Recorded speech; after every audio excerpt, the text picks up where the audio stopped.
Hello physical fiends, it's Jordan here with another Worth a Purchase where I play a game for a short amount of time to see if I would buy it myself. Today I am breaking my promise of never playing another Neptunia game in order to play Neptunia Riders vs Dogoos. It's a spin-off with motorbike combat. I had to see it for myself. It's releasing digitally in the West this week, but this is Physical Paradise where I only care about physical releases, and this does have a physical release. Purchase links are down below in the description and pinned comment if you want to buy it and support me, but I'll detail the physical stuff later in the video, and firstly talk about the game itself.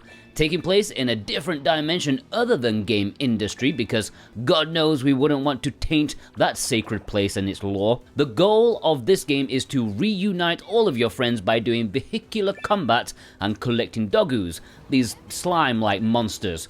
It's 2v2 as you and your partner versus 2 others to collect the set amount first. You can also steal Dogoos from your opponents with a couple of attack buttons. The controls, simple enough. You can drift, which helps increase your catchment area for the Dogoos that litter the arena. You have a little jump and a boost.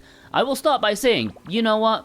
There is something about it. There is something about the gameplay flow in this that is decent. I mean, if Destruction Derby is fun, how can this also not be? Same principle, just more cartoony. Each arena often has some kind of gimmick as well, which is commendable. One of them has you shrinking and growing. One of them has like a slot machine thing going on. Tornadoes to lift you high. Every stage has something weird. But that brings me on to the main issue with Neptunia Riders vs Dogoos, because as alright as the gameplay is, it is over so very, very fast. Each level, you barely get to notice any of the gimmicks because you'll beat each and every one of the stages in between 30 seconds to 1 minute. If things go slightly awry, you may push into the 2-minute barrier, but at that point, your family and friends will disown you, because this is a crazily easy game. And also, forgetting all of the absolute brain-rotting cutscenes, you will finish the gameplay in an hour. I got to the credits in slightly over 1 hour, and partway through that, I cooked myself a spicy sausage. I had a modicum of fun playing what was here, but it was just over before it even started. And the replay value, in my opinion, is non-existent. Sure, you are invited to replay levels in order to accomplish secondary tasks, of which have the imagination of a comatose goldfish, because they're all the same. The extra tasks are to 1. Beat it without the help from a partner, and 2. Beat it in a set amount of time. The problem with the second one is that you more than highly likely already beat it quicker than that time in your first playthrough, and yet it asks you to do it again. It doesn't automatically say you've done it, so it wants you to do it again at about the same speed you just did it already. Padding, terrible padding. And it's a shame the game is so empty, but at least you'd bet that due to the gameplay, it would be a fantastic game for multiplayer chaos. But it is 1 player only. Something so basic for this kind of game, and it's not even there. If this was the late 90s, this game would have been shunned from society. How can it not have multiplayer? It's built for it. There is a half-decent game here, just not enough of it. If it was a $10 download or a mini-game in a bigger game, it'd be great. But the eShop, this is $40 US. So, as I mentioned, there is going to be a physical release.